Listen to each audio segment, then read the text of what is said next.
And 63. It's 5:51. Markets move after last night's debate ushers in new uncertainty about the direction of American politics. Marketplace Morning Report is supported by Total Wine and More. Total Wine and More, helping shoppers love what they find at TotalWine.com. Spirits not sold in Virginia or North Carolina. Drink responsibly. Be 21. I'm David Brancaccio. The rule of thumb in the investment world is that market players do not like uncertainty. And the question this morning is whether there is more or less of it with regards to the next president of the United States. After a rough night for President Biden on stage next to former President Trump, Marketplace's Nova Safo is tracking how the debate may have affected the movement of money here this morning. He joins me now. Well, David, the value of the dollar spiked for a while during and after the debate against some other currencies. The fluctuations then calmed.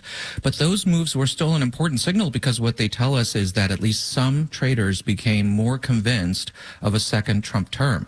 Trump has called for tariffs on all goods coming into the country from all parts of the world, not just China.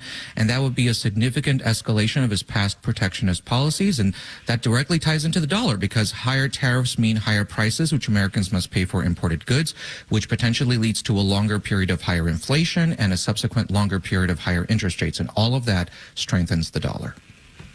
What are other ways we're seeing the markets respond here, Nova? Well, you know, one of the most interesting takeaways appears to be that what we did not hear that much about last night, and that's China.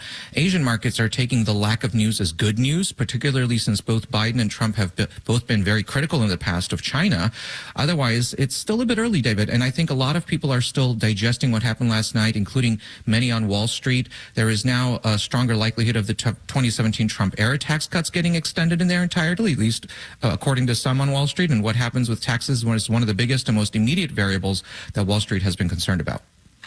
All right, Marketplace's Nova Safo, thank you very much. Checking the numbers, I see S&P and NASDAQ futures both up 0.4%. Crude oil is up 0.75% at 82.36 a barrel. The 10-year bond is down just slightly now, pushing the benchmark 10-year interest rate up to 4.31%. Marketplace Morning Report is supported by Amazon Business. From small business to big enterprise and everything in between, Amazon Business helps simplify the supplies buying process. Amazon Business, your partner for smart business buying. And by What Happened in Alabama, a new investigative podcast that delves into personal and historical experiences of intergenerational trauma in the Black community. Available in your podcast app.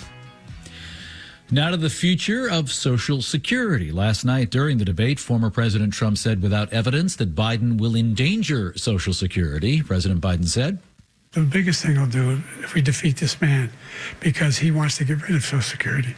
He thinks there's plenty to cut in Social Security." Now, in an interview with CNBC back in March of this year, Trump had said there is a lot you can do for, quote, cutting Social Security. The Trump campaign later said the comment was about cutting waste and fraud. Now, later in last night's debate, Trump worked to draw a line between Biden immigration policy and pressures on entitlement programs. But Social Security, he's destroying it because millions of people are pouring into our country, and they're putting them onto Social Security. They're putting them onto Medicare, Medicaid. This week here, we've been looking at how Social Security is okay for about another 10 years, but then things come a cropper, and it'll take higher taxes or lower benefits to keep the system sound. Policymakers on the left and the right agree there's a problem, but not on a solution. Marketplace's Kimberly Adams has more on how a Social Security crunch back in the 1980s may offer guidance. It's April 20th, 1983. Dexy's Midnight Runners is at the top of the radio charts. And at the White House, President Ronald Reagan is signing a law to save Social Security. Just a few months ago, there was legitimate alarm that Social Security would soon run out of money. On both sides of the political aisle, there were dark suspicions that opponents from the other party were more interested in playing politics than in solving the problem. But they pulled together a bipartisan commission, buckled down, and at the last minute made a deal. Jennifer Urkelwater teaches political science at the University of Richmond. They really did kind of like run up to the very deadline before Social Security was going to run out of money for benefits. Nothing like a deadline to create that sense of crisis. To fix the program, lawmakers made some changes that are on the table now. They did raise taxes. They did lower benefits by raising the retirement age. Doug Arnold is author of the book Fixing Social Security, The Politics of Reform in a Polarized Age. And they put Social Security on the path to solvency for decades and decades. But it literally was within a few months of running out of revenue. And I believe the same thing will happen in 2035.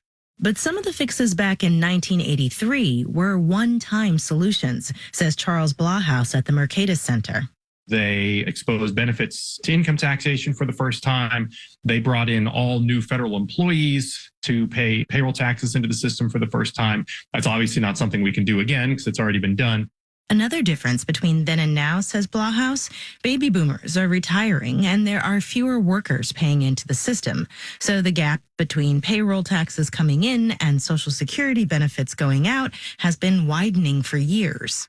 So now if you wait till the 2030s and say, okay, let's try to fix the trust fund at the last minute, well, you can't do that anymore because by then the annual shortfall is so large that there's no realistic way you could close it. Plus, there's a pretty big generational imbalance, says Jennifer Urkelwater at the University of Richmond. The ratio of working age people to support each retiree is shrinking. And so it places a heavier and heavier burden on each individual working aged person. And the longer Congress waits to find a solution to that problem of the future, the closer it gets to repeating a crisis of the past.